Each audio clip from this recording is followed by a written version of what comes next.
नमस्कार, मैं हुसैन रिजवी। बिहार में किसकी सरकार बनेगी? चुनावी संग्राम में पहले फेज की वोटिंग एक हफ्ते से कम वक्त अब उसमें बाकी बचा है। उससे पहले वोटर्स को लुभाने की कोशिश खूब तेज हो चुकी है। बीजेपी के स्टार प्रचारक योगी आदित्यनाथ ने बिहार में कश्मीर और आतंकवाद का मुद्दा उठाया है। सीएम योगी इस वक्त बिहार के भोजपुर में रैली को संबोधित कर रहे हैं। योगी ने आर्टिकल 370 हटाने की बात की और कहा कि अब एक देश और एक कानून का दौर हो चुका है। योगी ने राम मंदिर का भी जिक्र किया और कहा कि पीएम मोदी ने राम मंदिर का निर्माण शुरू करवाया है। प्रधानमंत्री मोदी जी के नेतृत्व में मात्र 5 वर्ष में इतना बड़ा कार्य, और प्रधानमंत्री मोदी जी ने कहा 5 वर्ष गरीबों के लिए और अगले 5 वर्ष भारत को वैश्विक मानचित्र पर पहुंचाने के लिए, वैश्विक उत्थान के लिए भारत के होंगे। और इस कार्यक्रम का शुभारंभ होता है कश्मीर से। कश्मीर से धारा 370 समाप्त कर दी गई। कब से भारतीय जनता पार्टी का कार्यकर्ता एक ही नारा लगाता था, एक देश में 2 प्रधान, 2 निशान और 2 विधान नहीं चलेंगे, नहीं चलेंगे। नारा भारतीय जनता पार्टी का, भारत के प्रत्येक नागरिक का हुआ करता था। लेकिन उस संकल्प को साकार करने का कार्य किया तो प्रधानमंत्री मोदी जी ने, गृह मंत्री अमित शाह जी ने। आज कश्मीर में धारा 370 समाप्त।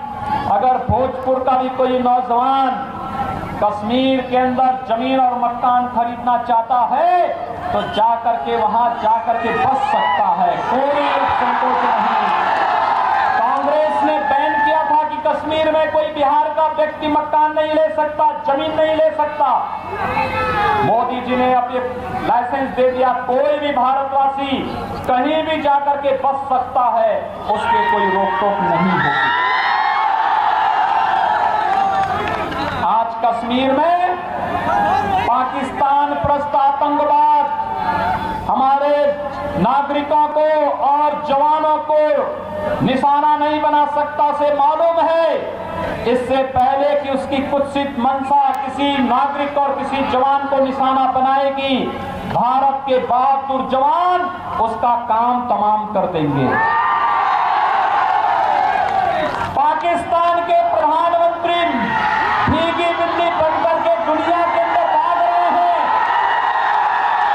उन्हें इस बात का भय है कि अगर कहीं पाकिस्तान प्रस्त आतंकवादियों ने भारत के अंदर कहीं कोई जुर्रत की तो फिर भारत के बहादुर जवान पाकिस्तान के अंदर घुस करके एक नया सर्जिकल स्ट्राइक की घटना का बढ़ाने का कार्य करेंगे। ये है भारत का शौर्य, ये है भारत का पराक्रम। ये कार्य कौन कर रहा है? ये प्रधानमंत्री मोदी जी के नेतृत्व में आज का नया भारत कर रहा है, जिसे प्रधानमंत्री मोदी जी एक भारत श्रेष्ठ भारत कहते हैं। भाइयों बहनों, इस सब के बावजूद कांग्रेस के एक नेता ने अभी हाल ही में पाकिस्तान की तारीफ की।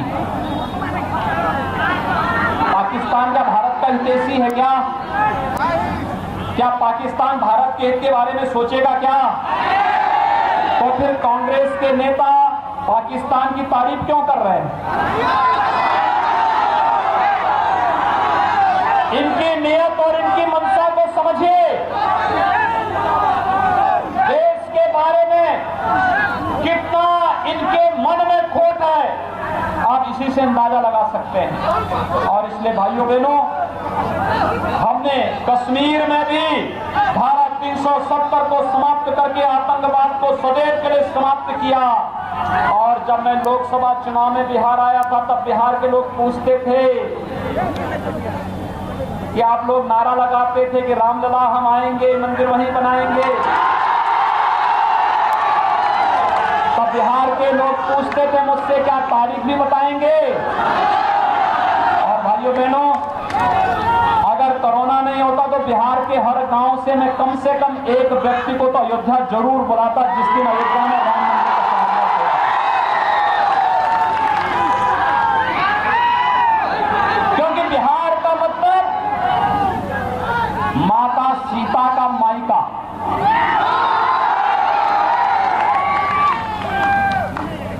और इसीलिए मेरी इच्छा थी, हार्दिक इच्छा थी कि 492 वर्षों के बाद जो अवसर प्राप्त हो रहा है, अयोध्या में भगवान राम के भव्य मंदिर के निर्माण का मार्ग मोदी जी के कारण प्रशस्त हुआ है। जब प्रधानमंत्री मोदी जी इस कार्यक्रम का शुभारंभ करेंगे तब देश और दुनिया यहां पर मौजूद रहे, लेकिन इस कोरोना वायरस के कारण कार्यक्रम बहुत संक्षिप्त करना पड़ा था। लेकिन भाइयों बहनों, आपने पूरा कार्यक्रम लाइव देखा होगा। कितना भव्य कार्यक्रम था, कितना दिव्य कार्यक्रम था। एक एक भारतीय के आंखों में खुशी के आंसू थे, क्योंकि अपने मर्यादा भगवान श्री राम, पुरुषोत्तम भगवान श्री राम के भव्य मंदिर का मार्ग प्रशस्त हो रहा था। हमने देश के अंदर काम भी किया और राम के काम को भी जनता से किए गए वायदे के अनुरूप पूरा करने का कार्य भी किया। और इसलिए भाइयों बहनों, आज हम सब आपके बीच आए हैं। क्या अयोध्या में भगवान राम के मंदिर का निर्माण कांग्रेस और राजद के लोग करते? क्या कोई उम्मीद करते हैं इनसे? जब उम्मीद ही नहीं है तो फिर इनसे किसी प्रकार की कोई उम्मीद करना भी मुझे लगता है कि अपने दिमाग को अनावश्यक खर्च करना है, समय की बर्बादी है। इन लोगों ने न किया है न करेंगे। इनके लिए देखिए, रघुवंश बाबू ने अपने अंतिम समय में एक बात कही लालू जी को, और उन्होंने कहा कि लालू जी, आपके यहाँ के पोस्टर में 4 के अलावा 5वें का नाम क्यों नहीं है? वे 4 ही हैं, लालू जी की फोटो, राबड़ी देवी जी का फोटो और उनके 2 सपूतों का फोटो। 5वें का तो नहीं है ना, आएगा भी नहीं। एक गलतफहमी लोगों को छोड़ देनी चाहिए, क्योंकि उनके लिए परिवार ही पार्टी है, परिवार ही देश है। और ये विरासत वहीं से नहीं आ रही है, ये विरासत तो कांग्रेस से उन्हें प्राप्त हो गई है। जैसे कांग्रेस में ऐसे ही यहां भी। और इसलिए भाइयों बहनों, केवल भारतीय जनता पार्टी और जदयू के सहयोगी दलों के प्रत्याशी ही बिहार के अंदर जीतने चाहिए। बिहार के अंदर विकास और सुशासन का जो कार्य माननीय नीतीश जी के नेतृत्व में सुशील मोदी जी के साथ भारतीय जनता पार्टी और जदयू की सरकार ने यहां पर किया है, इस कार्यक्रम को आगे बढ़ाने के लिए आज भारतीय जनता पार्टी के प्रत्याशियों के समर्थन में आप सबसे अपील करने के लिए मैं आया हूं। इस भोजपुर क्षेत्र में जितने भी प्रत्याशी भाजपा के, जदयू के या फिर उनके सहयोगी दलों के हैं, इन सबको समर्थन देने के लिए मैं आपके बीच आया हूं। इतनी भारी संख्या कोरोना कालखंड में भी, और इसमें भी युवाओं की संख्या ज्यादा है। ये युवा, बहुत सारे युवा तो ऐसे हैं, जब लॉकडाउन लगा था इनको मुंबई, राजस्थान, दिल्ली, पंजाब छोड़ करके वापस बिहार आना पड़ा था। तो हो सकता है कि महाराष्ट्र के अंदर, दिल्ली के अंदर, राजस्थान के अंदर, पंजाब के अंदर इनके साथ दुर्व्यवहार हुआ हो, लेकिन जब उत्तर प्रदेश में आए तो मैंने सख्त निर्देश दिया था कि भाई हमारे मेहमान हैं, किसी के साथ कोई दुर्व्यवहार नहीं होना चाहिए। आपने देखा होगा उत्तर प्रदेश में घुसते ही उनके लिए गर्म पानी मिलता था, पैर धोने के लिए, पैरों में पहनने के लिए चप्पल मिलता था, भोजन का पैकेट मिलता था, और उत्तर प्रदेश परिवहन निगम की बस उन्हें किसी स्थान पर ठहराने के लिए ले जाती थी और फिर वहां से सुरक्षित बिहार तक छोड़ने के लिए आती भी थी। क्योंकि मुझे तो दोहरा कार्य करना था। एक, कोरोना कालखंड में प्रधानमंत्री मोदी जी के नेतृत्व में देश की लड़ाई को आगे बढ़ाने का कार्य, और दूसरा, बिहार का नागरिक हमारे लिए मां सीता के मायका का नागरिक है, हम उसका सम्मान तो हमारा दायित्व बनता है। और भाइयों बहनों, इसीलिए उस समय ये कार्य आपने देखा होगा कितनी मजबूती के साथ हो रहा था। आज सबसे अपील यही करने के लिए हम समर्थन करें, भाजपा को, जदयू को पूरा समर्थन करें। टेक्नोलॉजी आ चुकी है, स्मार्टफोन आपके पास है, इसका इस्तेमाल करें।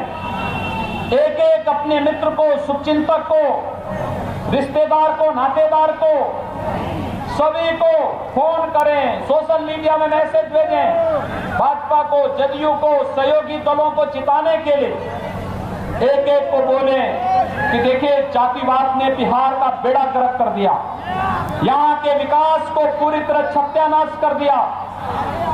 विकास और सुशासन को जो मॉडल नीतीश कुमार जी के नेतृत्व में बिहार के अंदर देखने को मिल रहा है, इसे आगे बढ़ाने की आवश्यकता है। और इसे आगे बढ़ाने के लिए आज वीर कुंवर सिंह की धरती पर आप सबका आह्वान करने के लिए मैं आया हूं। भाइयों, 1857 का ये महान स्वतंत्रता संग्राम सेनानी भोजपुर से लड़ते लड़ते उत्तर प्रदेश के आजमगढ़ तक गया था। 80 वर्ष की उम्र में भी जो जवानी थी वीर कुंवर सिंह के अंदर, अंग्रेजों के छक्के छुड़ा दिए थे महान स्वतंत्रता संग्राम सेनानी ने। और सचमुच आज जब मैं यहाँ पर आया हूँ भोजपुर की धरती पर, मैंने सबसे पहला संबोधन वीर कुंवर सिंह के प्रति नमन करते हुए ही किया था, क्योंकि देश की आजादी इन महापुरुषों के त्याग और बलिदान से ही संभव हो पाया था। और आज एक बार फिर से मैं आप सबका आह्वान करने के लिए आपके बीच में यहाँ पर उपस्थित हुआ हूँ कि भारतीय जनता पार्टी ने तरारी विधानसभा क्षेत्र से श्री कौशल कुमार विद्यार्थी जी को अपना प्रत्याशी बनाया है। एक जुझारू नेता है, कार्यकर्ता के रूप में निरंतर कार्य करते रहे हैं। आज पार्टी ने उन्हें विधानसभा में भेजने के लिए आप सबका आह्वान किया है। और भाइयों बहनों, बगल में जगदीशपुर विधानसभा क्षेत्र से एनडीए के प्रत्याशी, जदयू की प्रत्याशी सुषमलता कुशवाहा जी हैं। तीर निशान से वे वहां से चुनाव लड़ रही है। मेरी आप सबसे अपील है, भारतीय जनता पार्टी का चुनाव चिन्ह कमल का फूल और जदयू का चुनाव चिन्ह तीर निशान, जहां भी ये प्रत्याशी चुनाव लड़ रहे हों, इन सबको भारी मतों से चुनाव जिता करके आप विधानसभा में भेजें।